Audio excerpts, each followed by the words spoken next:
Então, bom dia a todos, a graça e paz esteja com os irmãos. Nós hoje vamos avançar e vamos falar sobre os 10 mandamentos. Os 10 mandamentos, eles encontram-se no manual que nós temos, estão na página 6. Página 6 e página 7, para os irmãos que quiserem acompanhar, estão aqui os mandamentos. Para me ajudar no estudo desta mensagem, eu também utilizei 2 livros, um comentário e este aqui que fala sobre os 10 mandamentos. Eu vou-vos ser franco, eu aprendi mais sobre os 10 mandamentos nestes últimos dias do que provavelmente em toda a minha vida. E quando estudamos a palavra de Deus e quando estudamos um livro de forma contínua, isto acontece. Da mesma forma, se calhar tenho a certeza que os irmãos durante este ano já aprenderam mais de Êxodo do que se calhar aquilo tudo que tinham aprendido até hoje.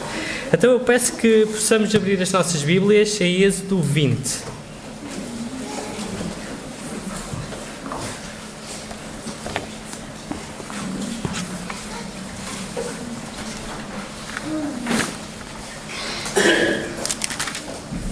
Êxodo 20.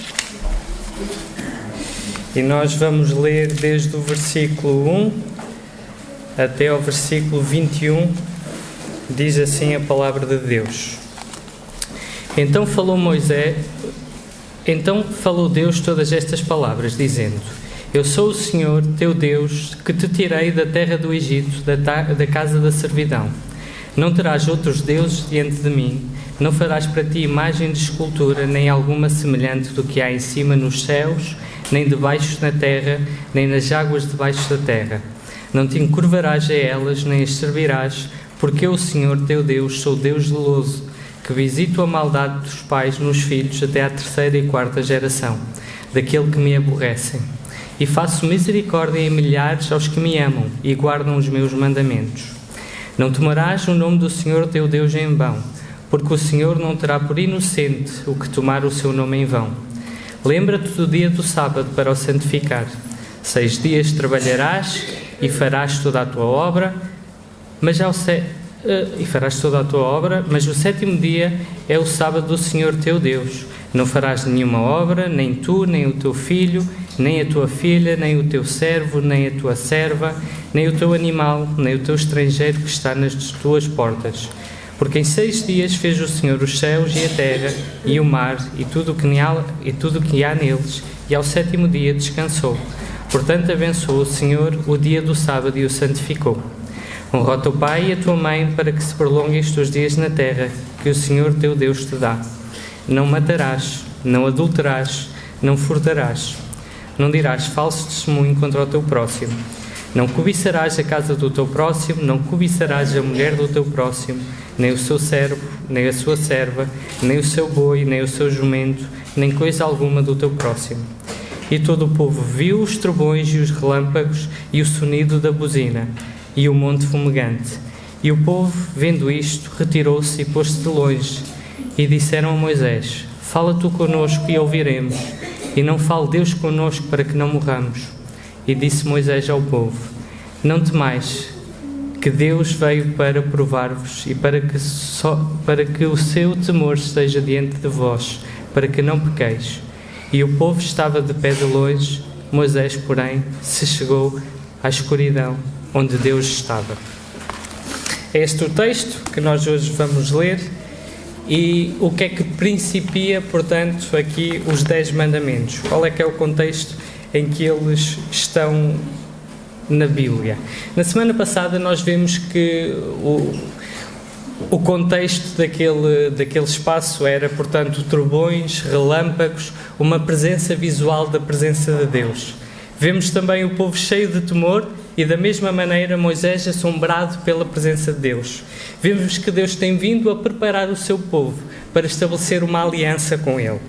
Chegados, pois, a este capítulo 20, possivelmente um dos capítulos mais conhecidos da Bíblia, nós temos então os 10 mandamentos. Eles também são conhecidos como as 10 palavras ou como o Decálogo, e podem igualmente ser encontrados em Deuteronômio capítulo 5. Os 10 mandamentos devem então ser estudados, devem ser obedecidos. Eles são o princípio e o coração de toda a lei mosaica. Todas as leis que depois Deus vai dar ao povo têm o seu princípio nestes 10 mandamentos. E estes 10 mandamentos, o propósito que eles têm é de moldar o caráter do povo ao caráter de Deus. O povo quer agora um Deus santo, porque Ele também é santo.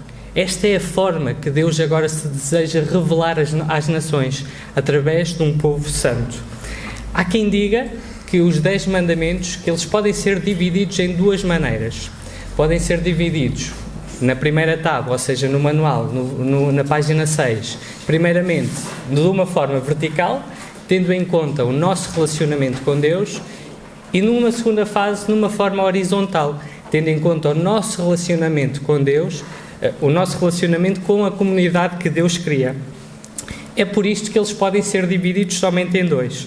Amaremos a Deus do nosso coração e amaremos ao próximo como a nós mesmos. Jesus também responde isto no Novo Testamento quando lhe perguntam qual é que é o mandamento principal. A resposta de Jesus é bíblica. Se nós olharmos Deuteronômio 6,5, lemos: amarás, pois, o Senhor teu Deus de todo o coração e de toda a tua alma e de todo o teu poder. E se nós lermos Levítico 19,18, vemos que não te vingarás nem guardarás ira contra os filhos do teu povo, mas amarás o próximo como a ti mesmo. Eu sou o Senhor. Então o que vemos é que o amor declarado ao nosso Deus é demonstrado pelo amor que declaremos à comunidade onde estamos inseridos. Porque amamos a Deus, amamos o próximo, e o nosso amor ao próximo é prova de que amamos a Deus. Então vemos que os 10 mandamentos, eles são importantes para Deus. É Deus que escreve com a sua mão na tábua. De facto, eles são tão importantes que depois de estarem escritos, Deus manda que eles sejam guardados no artefacto mais importante do povo de Israel, a Arca da Aliança. O objetivo de hoje, então, o objetivo que nós hoje teremos aqui neste tempo, é compreendermos melhor o Deus que está por trás dos 10 mandamentos e percebermos o princípio que está por trás de cada um deles, que por vezes tem o seu expoente máximo numa ação, como por exemplo, não matarás. Existe o princípio que está por trás disso, sendo que o expoente máximo é que não devemos matar, e aqui já me estou a precipitar num dos mandamentos. É também um objetivo hoje, nós percebermos o porquê de uma sociedade primitiva necessitar deste tipo de leis naquele espaço e naquele contexto. Mas nós, antes de entrarmos propriamente nas ordenanças, logo no versículo 1, conhecemos o autor e o legislador dos mandamentos. O autor é Deus. Ora, se o autor é Deus, quer dizer que as palavras que nós vamos estudar, elas são revelação divina.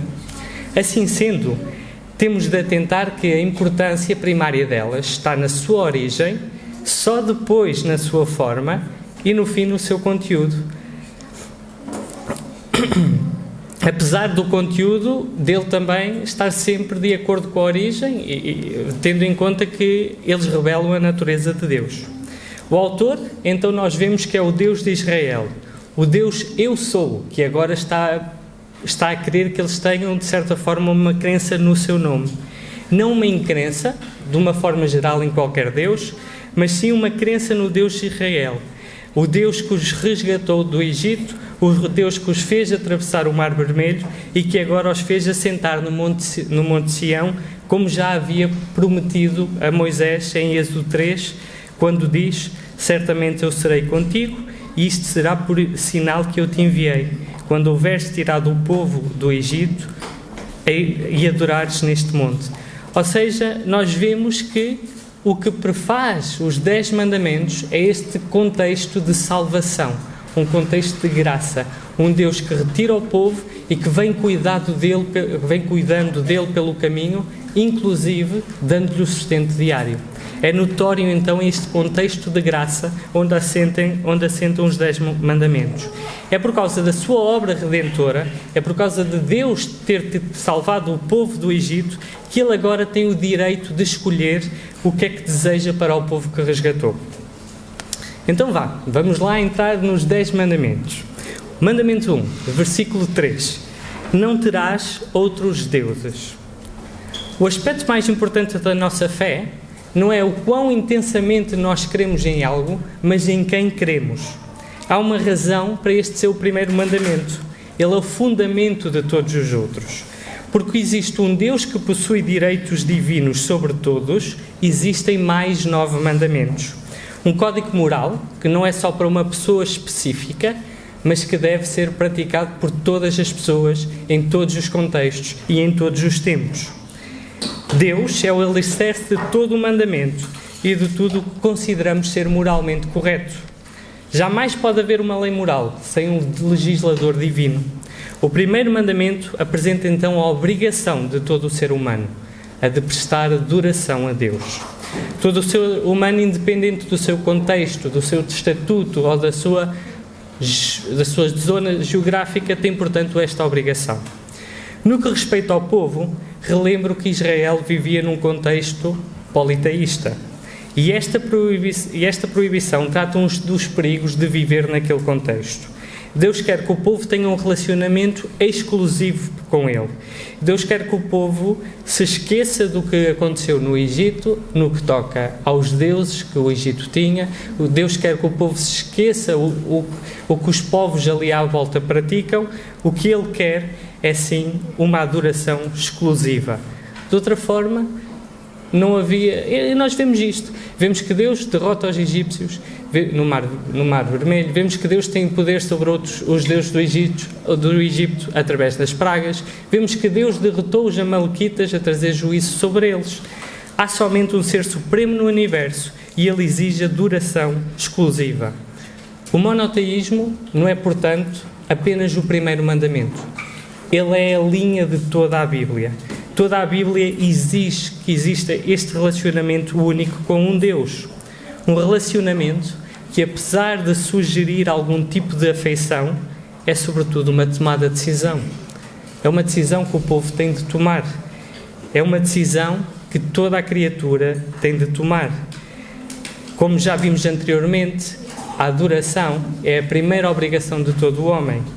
É necessário, então, que o nosso amor a Deus seja maior do que o nosso amor a todas as demais coisas. Mandamento 2, dos versículos 4 a 6. Não farás para ti imagens de escultura. Ora, se o primeiro mandamento é contra adorar o Deus errado, o segundo é contra adorar da forma errada. De modo geral, o segundo mandamento proíbe a adoração arbitrária. Assim sendo, existem duas proibições que este mandamento faz. Não devemos adorar nenhum tipo de imagem e não devemos fazer imagens para representar Deus de nenhuma forma. Este mandamento não pretende banir a arte, a pintura ou a escultura.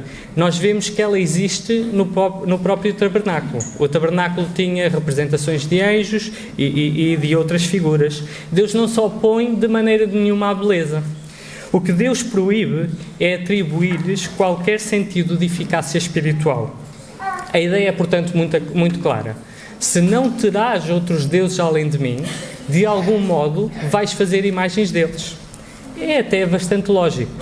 A materialização, enquanto representação do próprio Deus, é também um perigo para o povo, uma vez que esta pode provocar uma falsa compreensão do Deus verdadeiro.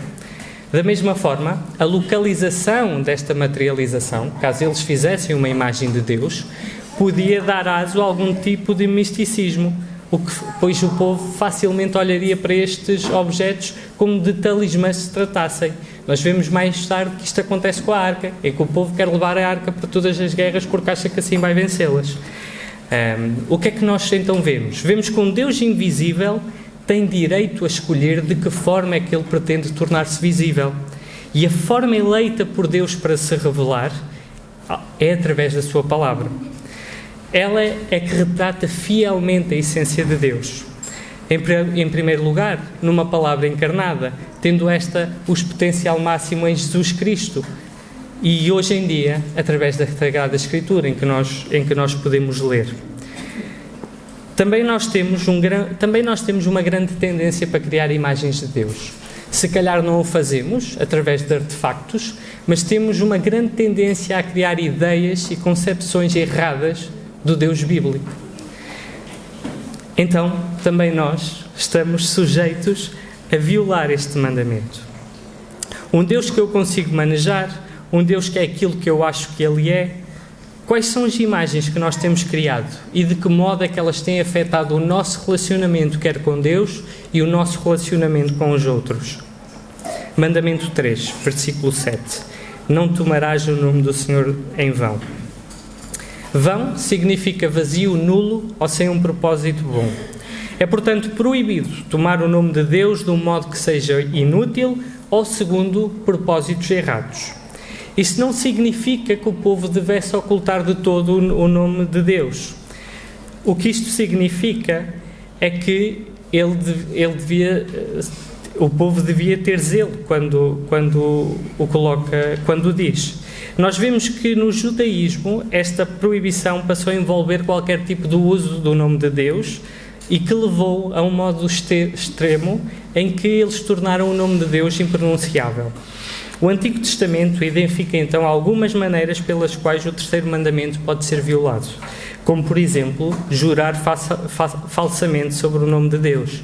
E lemos isso em Levítico 19:12, que diz: nem jurareis falso pelo meu nome, pois profanareis o nome do vosso Deus, eu sou o Senhor. Ora, jurar pelo nome de Deus era sinal de que essa pessoa era um verdadeiro adorador de Deus, o que por si só não é errado. O que é errado é quando essa pessoa quebra o seu voto. É como se ela estivesse a dizer ou a colocar em causa a própria existência de Deus.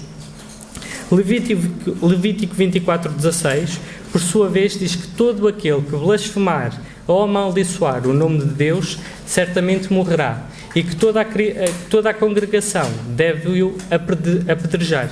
Vemos outra forma de levar o nome de Deus em vão, através da blasfémia.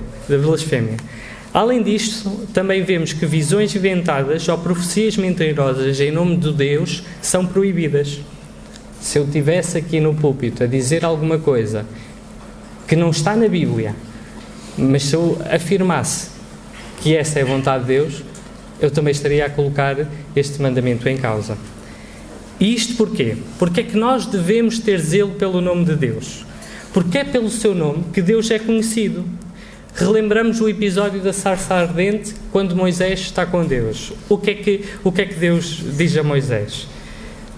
Que é o Deus, eu sou, que envia Moisés. E que é pelo seu nome que o povo o vai conhecer. Ao tornar-se o povo de Deus, invariavelmente, também o nome de Deus fica associado ao comportamento do povo. Deste modo, todo aquele que faz parte do povo é chamado a refletir a natureza de Deus, através da sua conduta. É, portanto, perceptível que quando o nosso comportamento não está de acordo com a natureza de Deus, este mandamento está a ser colocado em causa. E nós, quer individualmente, quer enquanto igreja, somos chamados a carregar hoje o nome do Senhor. De que forma, então, é que o nosso comportamento está a comprometer a reputação de Deus? Mandamento 4. Desde o versículo 8 ao versículo 11. Lembra-te do dia do sábado para o santificar. O quarto mandamento ele pode causar alguma confusão. Contudo, isto não significa que ele seja menos importante que os outros. Se atentarmos, ele é o mandamento mais longo e ele está na origem de vários conflitos que Jesus vai ter com as autoridades religiosas no tempo dele. É também o único dos 10 mandamentos que o Senhor deu a Israel antes da lei. E nós vemos isso quando Deus dá o maná, em Êxodo capítulo 16. O sábado é, portanto, o único dia do calendário judaico, além do dia da expiação, em que todo o trabalho é proibido. Mas onde é que nós podemos encontrar o princípio do sábado? Vamos pensar um bocadinho. Olhando para o nosso calendário, vamos assim dizer, facilmente percebemos que o dia tem em conta o tempo que a Terra demora a dar uma volta sobre o próprio eixo. O mês tem em conta as fases da Lua, as 4 fases da Lua. Os anos, por sua vez, têm em conta o tempo que a Terra demora a dar a volta ao Sol. Cientificamente, onde é que vem o propósito da semana de 7 dias, tal como hoje a conhecemos? A semana tem 7 dias porque Deus quer que a semana tenha 7 dias. É um princípio bíblico, uma vez que Deus realizou o seu trabalho em 6 dias e descansou ao 7º. Então nós sempre que passamos pela semana, segunda, terça, quarta, quinta, sexta, sábado, domingo, estamos a colocar em prática o princípio do sábado. Princípio este que Deus definiu para a sua criação. Podemos ler, lembra-te que foste escravo na terra do Egito. Então que ligação é que nós vemos? Do que é que nós devemos lembrar no sábado? Da graça salvadora de Deus. O sábado é, portanto, um alicerce, quer da criação, quer da redenção. É o próprio sábado que mais tarde se vai tornar o sinal da aliança entre Deus e o povo de Israel. Deus vai cuidar do seu povo se este aprender a confiar no seu nome. E confiar no nome do Senhor significa que eu devo abster-me do meu trabalho e colocar a adoração a Deus à frente de tudo. Descansamos para que possamos estar livres para adorar e adoramos a Deus porque em parte também podemos descansar nele.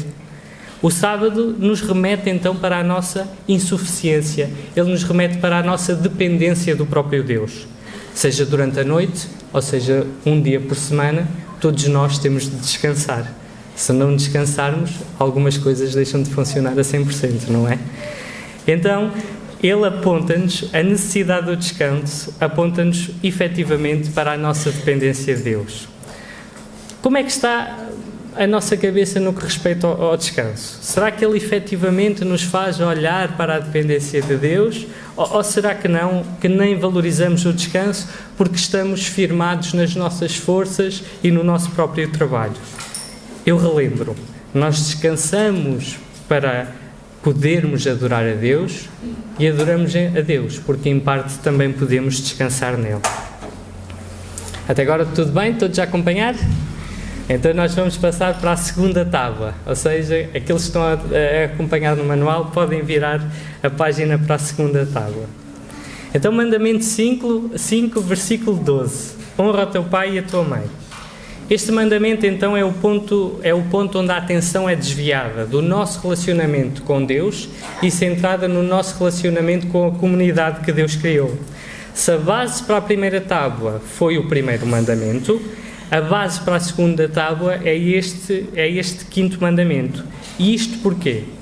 Porque o relacionamento, porque honrar o pai e a mãe, é a base sobre a qual o amor ao próximo floresce. O nosso relacionamento com os nossos pais é a base deste amor. É, portanto, o primeiro amor que nós temos é pelos nossos pais e ele é o mais importante, porque é ele que depois vai moldar todos os outros. Agostinho disse, se alguém deixar de honrar os seus pais, haverá alguém que ele respeite? Aqueles, então, que constroem uma sociedade em qual a velhice ocupa um lugar de honra, podem esperar desfrutar de um lugar num dia. Tal doutrina não é muito popular nos nossos dias, onde a juventude é adorada e a velhice quase temida ou até mesmo menosprezada. O resultado disto é a loucura que leva homens e mulheres a lutarem por permanecerem eternamente jovens até chegarem à conclusão que não existe uma fonte da juventude da qual eles possam beber. Calvino afirma que na honra existem então três coisas: reverência, obediência e gratidão. Os pais devem ser reverenciados não porque eles são perfeitos ou porque nunca falham, mas porque Deus lhes deu autoridade sobre os seus filhos. Obediência implica que devemos fazer o que os pais nos dizem para fazer, mesmo quando não gostamos, porque somos parte do seu agregado familiar. Vivemos debaixo do telhado dos nossos pais. E gratidão, porque a quantidade de dedicação, tempo, energia, sono, dinheiro e às vezes lágrimas que um pai investe no seu filho deve ser incontável. É incontável. Eu ainda não passei por isto, mas provavelmente os meus pais devem ter tido essas coisas comigo de forma incontável. A gratidão é, portanto, uma das principais maneiras pelas quais podemos honrar os nossos pais, mesmo depois deles partirem. É visível, então, que a obediência à autoridade dos nossos pais cria, de um modo geral, obediência à autoridade e, um modo particular, obediência à autoridade de Deus. Uma sociedade que respeita a autoridade é uma sociedade que vê os seus dias a serem prolongados. Por outro lado, Rápido é o declínio, quer das famílias ou das sociedades, onde não existe este sentido de autoridade. Como é que nós estamos? Será que também temos uma tendência para desafiar a autoridade? Será que até o fazemos diariamente? Se sim, de que formas? Mandamento 6, versículo 13. Não matarás. Os próximos 3 mandamentos, eles são leis sobre as quais não existem grandes discussões. Eles ocupam apenas 2 palavras. Se existe algum mandamento fácil de entender, é este: não assassinarás. Provavelmente é um mandamento com que todas as sociedades concordarão facilmente. O 6º mandamento, o que ele proíbe então é tirar a vida de um homem inocente. A proibição parece ser destinada a evitar o assassínio de um membro da mesma comunidade onde a aliança vai ser estabelecida. Então, nós até nos podemos perguntar, se não podemos matar, em que ponto é que ficamos no que respeita à autodefesa, à pena capital ou à guerra? O 6º mandamento, ele não proíbe a autodefesa. Nós vemos isto em Êxodo 22, nos versículos 2 e 3, onde vou, de certa forma, parafrasear. Se a única opção, quando nós somos atacados, se a única opção que nós temos perante esse ataque é matarmos o nosso adversário, a culpa não nos é imputada. Mas se durante esse confronto existem opções para nós o dominarmos, além de o matarmos, aí sim nós somos culpados por ter tirado aquela vida. A pena capital, ela também não é considerada uma violação ao 6º mandamento. Podemos nos lembrar do que é que nos diz a Bíblia: olho por olho, dente por dente. O interessante da pena capital é que ela não é um ataque à imagem de Deus. Ela é uma perseverança desta própria imagem. Porque quando existe uma pena capital na Bíblia, ela tem como finalidade proteger o povo daquela prática, criando neles um sentido de santidade e, consequentemente, de temor a Deus. A guerra, por seu lado, por consequência, também não coloca em causa este mandamento. Vemos isto no facto de várias vezes Deus enviar Israel para a batalha e também lutar por eles. Por exemplo, ainda na semana passada vimos isto. O povo de Israel foi atacado e o que é que Moisés faz? Chama Josué, diz-lhes: olha, reúnem um grupo de homens, avancem sobre os amalequitas, enquanto eu vou para cima do monte com o cajado de Deus que simbolizava o quê? O juízo de Deus sobre aquele povo. Então vemos que o que este mandamento proíbe é, portanto, tirarmos a vida de um inocente. E curioso, ele também proíbe que este tirar de vida seja pela negligência. Hoje em dia nós também temos isso, o homicídio por negligência, e na Bíblia nós já vemos também esta realidade. A nossa Bíblia em Deuteronômio 22:8 diz assim: quando edificares uma casa nova, farás no teu telhado um parapeito, para que não ponhas culpa de sangue na tua casa, se alguém de alguma maneira cair dela. Então, o que é que isto está a dizer? Que se eu fizer uma casa e não meter um parapeito, e se alguém que anda lá a passear por acaso cair de lá, a culpa dele cair é minha.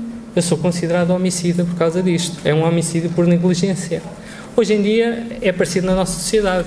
Se eu tiver uma piscina e não colocar uma vedação e se calhar um filho meu cair na piscina, eu provavelmente também vou ser tido como culpado do que aconteceu. Então o que o mandamento proíbe é assassinar ou causar a morte a qualquer pessoa legalmente inocente, seja por minha ação direta ou indireta. E nós provavelmente achamos que estamos muito longe de violar este mandamento. Mas o que nós vemos em Mateus 5 é que não é somente réu de juízo aquele que pratica um assassínio, mas que o que a lei proíbe é a atitude interior, o que a lei proíbe é a atitude do nosso coração. Assim sendo, um insulto carrega em si o mesmo tipo de agressão moral do que um homicídio. Quantos pensamentos menos agradáveis temos diariamente sobre os nossos próximos? Quantas vezes é que também já desejamos mal a alguém? Mandamento 7, versículo 14. Não adulterarás.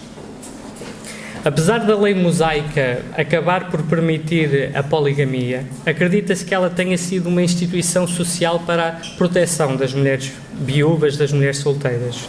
O facto de um homem ter relações sexuais com a esposa de outro homem já é um pecado muito grave, ainda antes de Deus dar a lei. Nós vimos isso em Gênesis 39:9, o caso de José, quando está na casa de Potifar e é tentado pela sua mulher. Apesar do divórcio, da poligamia e da fornicação serem toleradas na economia mosaica, elas eram cedidas devido ao coração pecaminoso do homem e não porque era o propósito de Deus. O propósito de Deus é sempre a monogamia e nós vemos isso em Mateus 19:4-6. Tendo isto em consciência, antes de abordarmos este mandamento, portanto, nós temos uma compreensão bíblica do que é o casamento. O casamento foi criado por Deus e ele tem os seus propósitos. Podemos dizer que o primeiro propósito é a complementariedade. Deus criou o casamento de tal maneira que homem e mulher se completam. Nós vemos isso, por exemplo, no caso de Adão e Eva, em que eles foram literalmente criados um para o outro. Deus criou Eva a partir de Adão e era exclusivamente e literalmente para aquele homem. É neste entendimento que a monogamia ganha, portanto, a sua força. Uma mulher, de forma exclusiva, completa um homem e vice-versa. De igual modo, jamais podemos esquecer o relacionamento que Cristo tem com a sua Igreja, que serve de modelo para o relacionamento que deve existir entre homem e mulher à luz do matrimónio.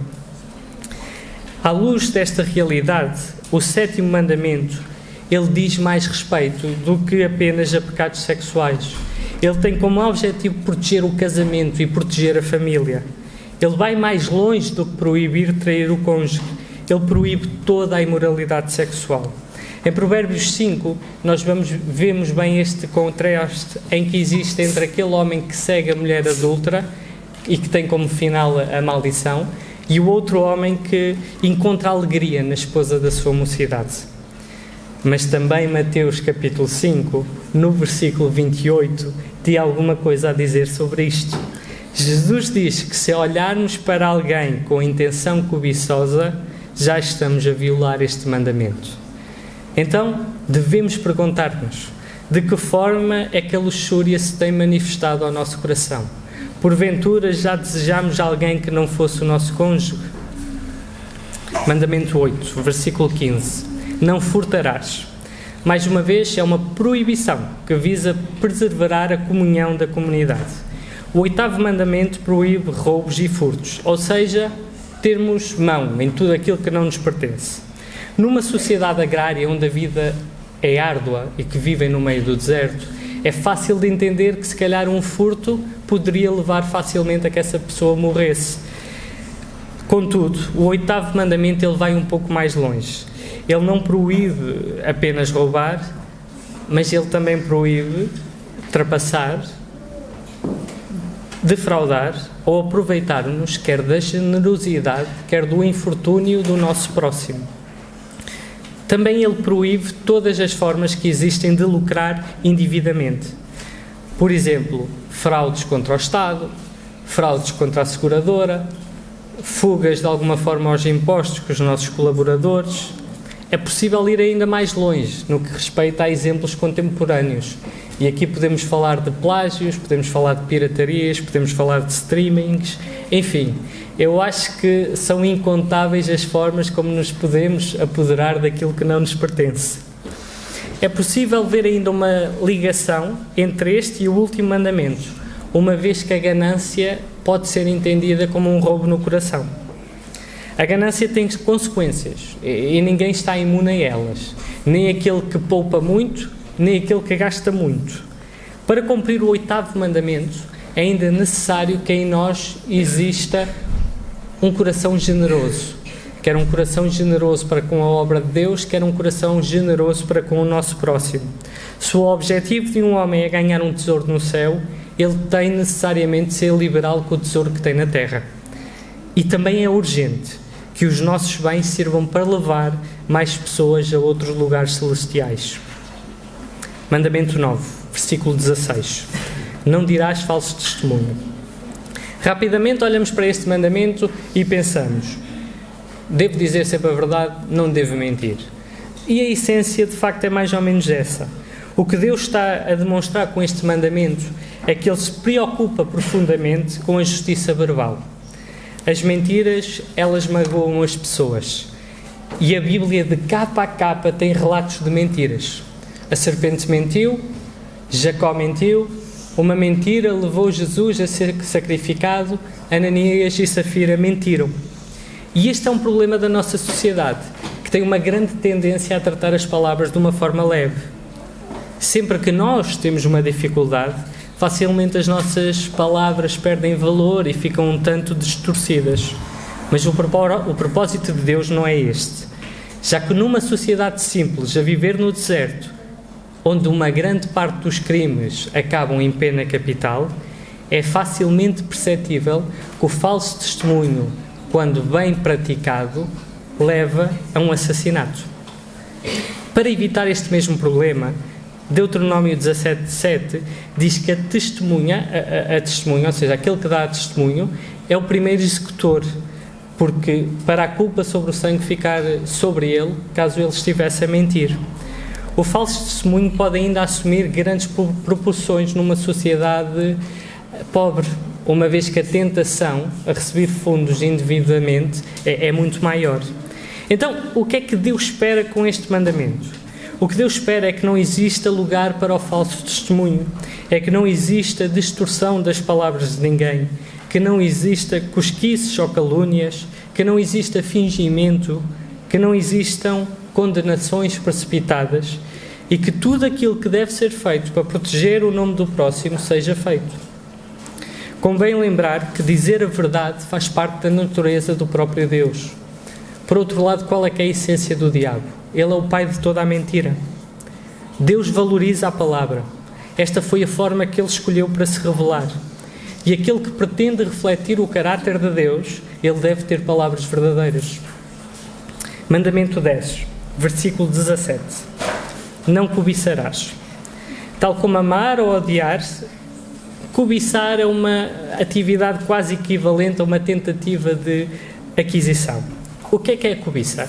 A cobiça não é desejo.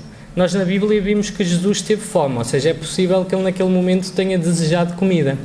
Vemos que Ana e que Sara tinham o desejo de ter um filho. Não é errado nós desejarmos mais do conhecimento de Deus ou do seu Espírito. O que é errado é quando nós cobiçamos alguma coisa de alguém que não somos nós, quando eu cobiço alguma coisa que pertence aos irmãos. Então, cobiçar é deixar de desejar e de pensar, eu gostaria tanto, e passar a querer aquilo de uma forma ativa. A cobiça está novamente presente quando ela gera descontentamento ou frustração no nosso coração, porque isso tem sempre como base aquilo que nós achamos que Deus nos deve. Então, o que é que nós vemos? Vemos que a cobiça é um roubo no coração. Cobiçar é tentar obter a propriedade alheia, é estar insatisfeito com aquilo que Deus nos dá. Além disso, sempre que a cobiça é estimulada, ela ganha ação. E a finalidade dessa ação é sempre prejudicar o nosso próximo. Se a primeira definição de cobiça põe em causa o nosso relacionamento com os demais, a segunda põe em causa o nosso relacionamento com o próprio Deus.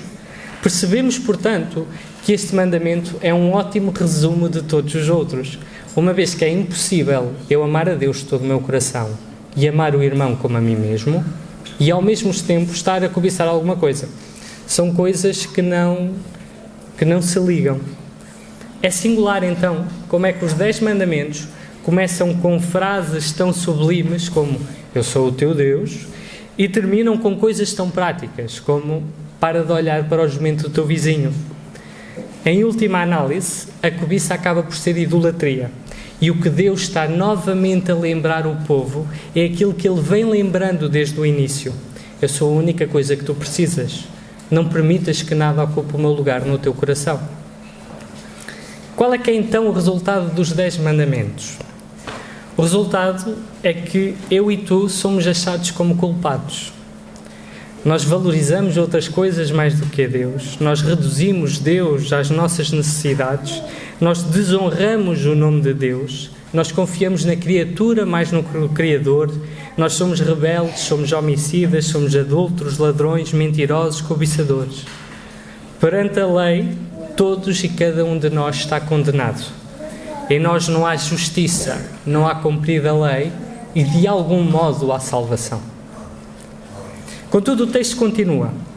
E terminados os 10 mandamentos, qual é que é o contexto em que nós ficamos? Curiosamente, é com o mesmo contexto que antecipou os 10 mandamentos. Relâmpagos, travões, um som enorme de trompeta, o monte fumegante. E o povo, ao longe, afasta-se em temor. O povo estremece perante a presença de Deus. Na verdade, o temor do povo ele é tão grande que ele se recusa a falar com Deus. O povo pede que seja Moisés a mediar esta conversa. O povo mostra relutância perante Deus, possivelmente porque sente o seu pecado. O povo duvida, mais uma vez, da purificação por que passou e dos limites que Deus estabeleceu no monte, como nós vimos na semana passada. Moisés intervém e o que é que Moisés faz? Ele desvia o temor do povo para do propósito errado e centra-o no propósito certo. Temia pela sua vida, o povo tinha temor pela sua vida, mas o que Deus quer é que este temor previna o povo de pecar. A presença de Deus que o povo temia era o que Moisés mais desejava. E o texto de hoje acaba com Moisés a ir na direção da escuridão, onde estava Deus, enquanto o povo estava de longe, em pé. E aqui nós temos de perguntar quem é que mais se chegou à escuridão. E aquele que se chegou à escuridão foi Jesus. Aquele que caminhou em direção de Deus, tendo às suas costas todas as nossas falhas perante os 10 mandamentos. E enquanto Deus o moía, enquanto o julgamento da lei caía sobre o seu corpo, nós também assistíamos de pé, ao longe, sem qualquer tipo de ação, porque nada podíamos fazer. Podemos cumprir os 10 mandamentos? Não. Eles servem para trazer à tona o nosso pecado e levar-nos aos pés da cruz, sem dúvida. É impossível guardar os 10 mandamentos sem primeiro guardarmos a Cristo, por meio de Cristo, e tendo sempre em vista a obra de Cristo. A lei aponta-nos a vontade de Deus, mas mais que isso, ela mostra-nos a urgência que nós temos de um Salvador. E este Salvador existe. Se nós lermos Romanos 3, dos versículos 20 ao 22, lemos assim.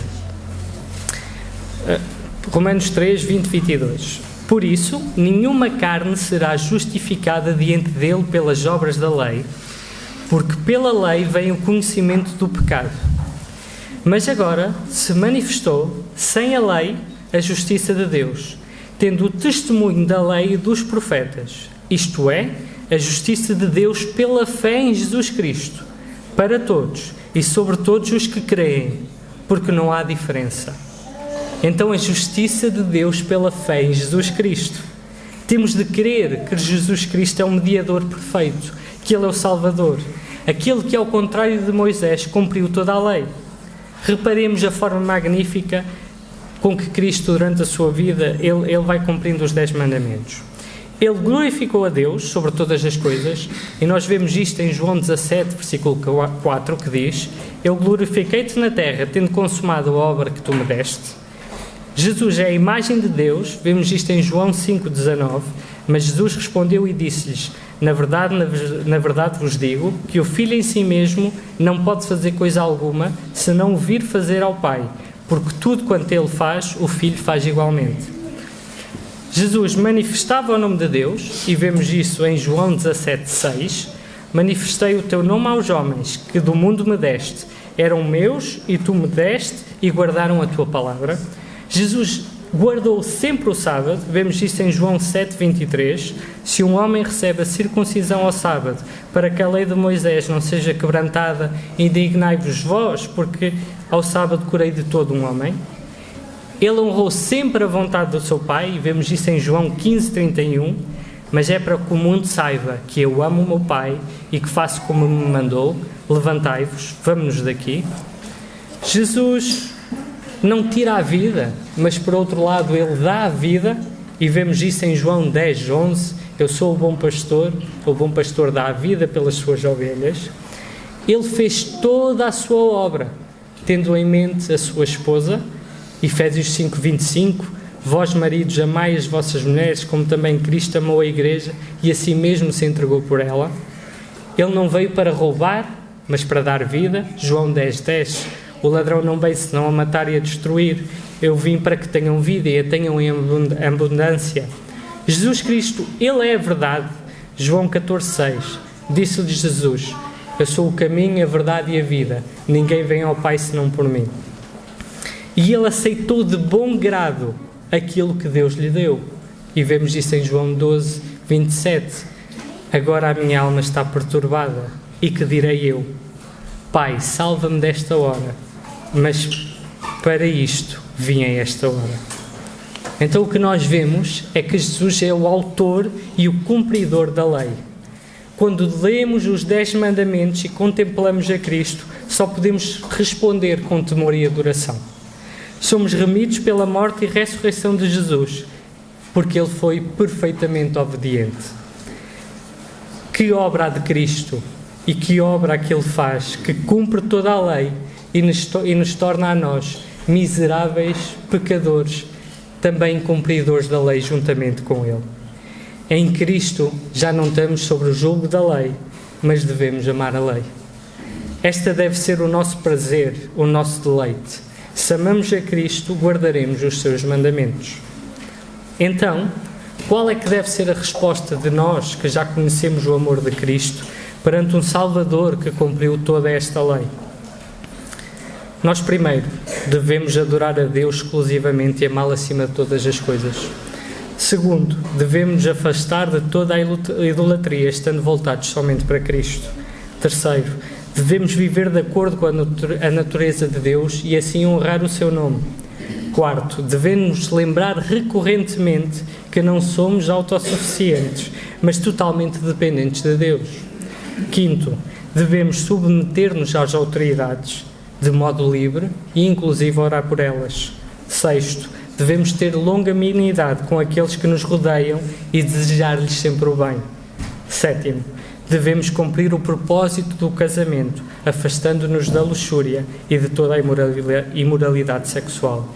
Oitavo, devemos ser generosos, ter o propósito de juntarmos tesouros no céu e não na terra. Nono, devemos ter atitudes e palavras verdadeiras. E décimo, devemos estar plenamente satisfeitos no nosso Deus e naquilo que Ele nos dá.